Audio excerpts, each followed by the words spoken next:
Back on Radio Row ahead of Super Bowl 59 live and exclusive in-stadium coverage for UK Radio on talkSPORT this weekend. And it's live in the Superdome where, about 13 years ago now, there was a pretty significant Super Bowl. One of the first I covered as a journalist and also as a 49ers fan, one of the most heartbreaking days of my life. One of the men who forced that heartbreak on me was Torrey Smith, and he's here now. How are we doing, buddy? What's going on? How you doing? Torrey Smith, wide receiver, the Baltimore Ravens, latterly those same 49ers. How are you doing, man?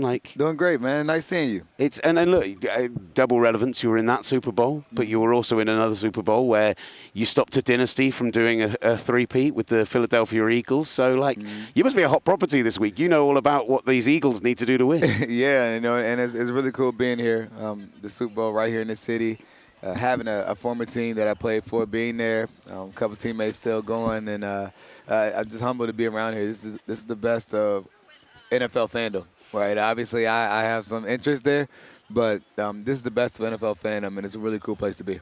I still think for me, from covering Super Bowls over the last 11, 12 years, the fans at 52, the Eagles were probably the most dominant I've ever seen within a Super Bowl stadium, and the loudest I've ever seen, and it was crazy. It was, in English terms, I don't know what it is in Fahrenheit, but it was minus 25 degrees centigrade outside, and they were partying all the way through the night. Listen, I don't. First of all, that was miserable. As a player, it was fine. You almost shielded from the cold in terms of, obviously we were playing indoors, but we stayed at the Mall of America. Mm-hmm. So you were in the hotel by the TGI Fridays, right, round the back. You didn't really have to leave the hotel that much because entertainment was there.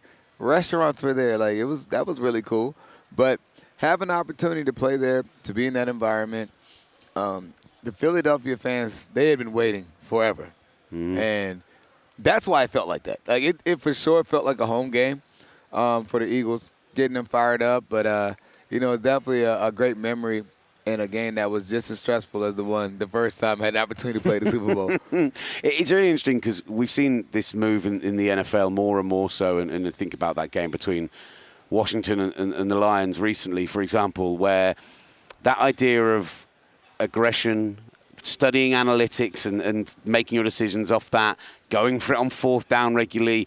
I think you winning that Super Bowl and the way that you guys approach that, for me, had as big an effect on football of a single game over the last 10 years, because that's really where that kicked off for me. Yeah, man. I love to hear it. I think having the opportunity, again, for anyone to be there, right? And you have the opportunity to be here, obviously, representing your area and where you're from, to watch these games, to get to experience the best of it. I've been out of the league for, 5 years now, 6 years now, and it is really cool, I guess 5 years, but it's been really cool to just go around and just be I'm still in awe as a fan, right? Jerome Bettis was just... Yeah, I saw him earlier. Right? Marshall Faulk was just over here. I'm seeing my young boy right there, Dylan Stewart, the star at South Carolina. He's going to be a guy one day that we will be talking about. We were just sat here with him. I think, you're already probably can lock in top 5 in 2 years' time now. Guaranteed, because he would be top 5 right now today. Yeah. It's just really cool just to be here, man. I love that. What was it like being in that team where, obviously Philly was the most clear call for it, but where, you've been in football for a while at that point, and suddenly you've got a team who are no, we're going to be going for it. Anytime we're past the 50 on fourth down, we're going for it. We're going to stay super aggressive all the time. That's how we're going to win games. What's that like as a player? Oh, man, it's like how my son plays in Madden. Right? We playing to win, baby. We're not here to play around and hope and pray for the best. No, we are going to take matters in our own hands, and we will die by it. And I think that's the best way to be when it makes sense. My son doesn't understand quite the make sense part, but he's going to go for it. And I think just that mentality of, hey, I believe in me goes a long way. And being on the field for that play, I think you might have said it to me before. You were open on that Wide play. Open. Yeah, so, if Nick Foles gets marked off, maybe you get the touchdown to put you into. Oh, yeah, for sure. But I'm glad it worked out the way it did, man. I just go back and look. It's been 7 years since the Super Bowl a couple days ago. Mm-hmm.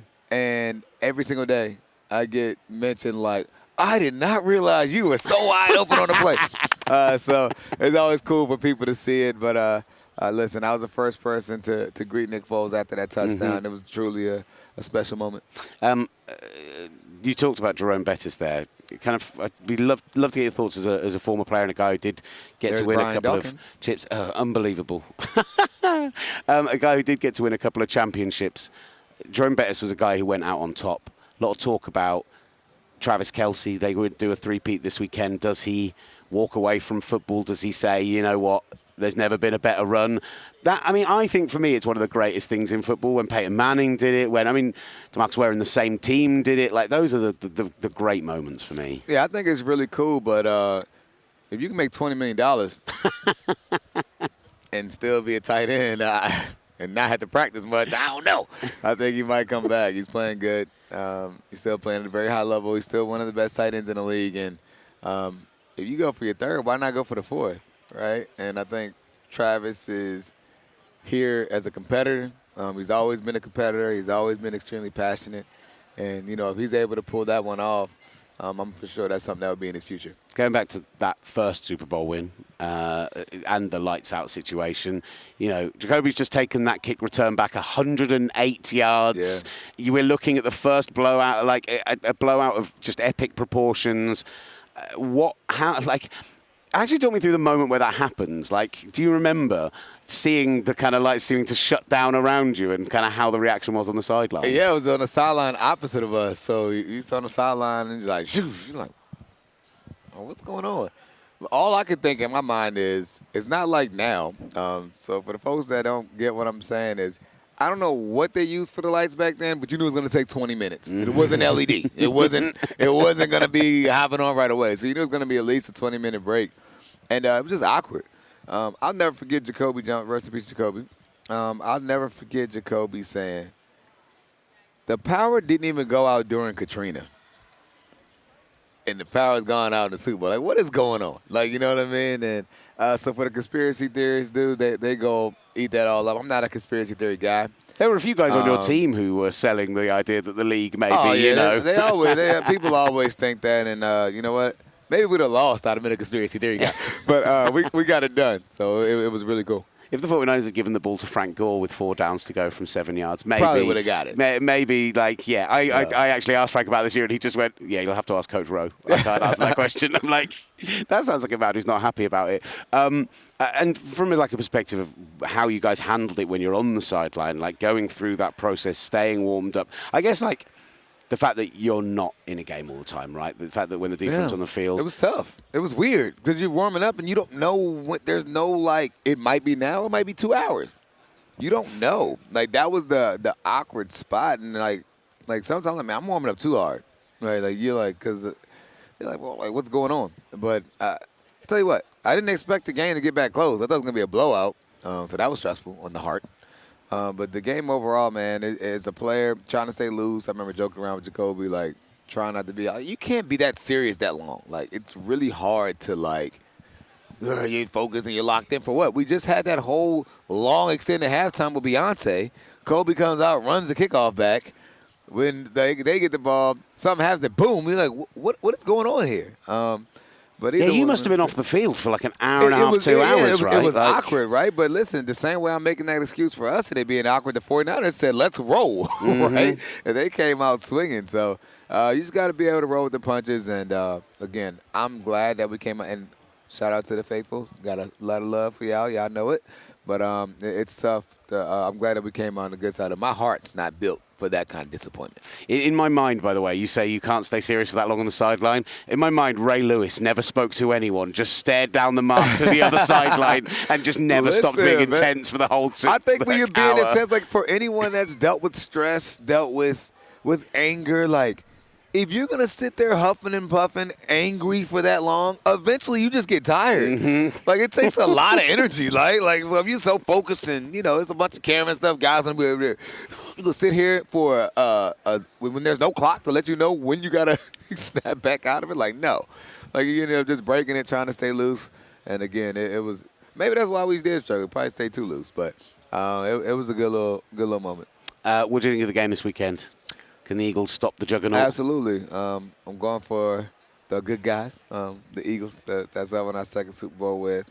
I think this is the year they get over the hump.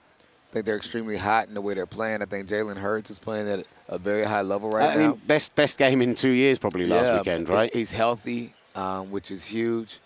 And all of that is going to pour in, and going to be the reason why they win. And by the way, they have this running back by the name of Saquon Barkley. Never heard of him. Who has been a game changer. Even just his mindset, this moment on the sideline, he's like one of the best people that you can ever be around. And I think having that type of leadership, even just that one person, like, is a transformative leader and player for this team. That's an interesting thing you say about the sideline. And sorry, I know you've been really generous with your time already. You've got so many other people to talk to. But he probably would have broken the single-season rushing record this year if either he'd gone in week 18, and I think that's the right business decision to sit him that week. But there were 2 or 3 other games where he was close to the single-game record, and you know, Coach Sirianni comes over and says, do you want to go back in and try and get the record? And he says, no, let the young guys eat. Like, how much of that attitude is huge when you're in a team situation? I think it's cool, but he's better than me. I'm going to get that single-season end-game record. I don't know about the 18th game. Like, I take the health on that one. Mm-hmm. But that single-game record where he had, two? He was 255, I think it was, and he just needed like another. Give me 5 carries, please. I'll go take it, right? Because that's one that lasts forever. Because, again, that breaking the all-time record, people are always going to say, oh, you had an extra game. Mm-hmm. But that single-season record, all y'all had 60 minutes. So I think to have the opportunity to go and get that done, that'd be special. Torrey, it's really good to see you, man. The rest of the week look good? Oh, great, man. I'm going to gain about 10, 15 pounds before I get back to Maryland. Yeah, I was skinny when I got here. Torrey, thank you so much. Really appreciate your time, man. Nice seeing you, man.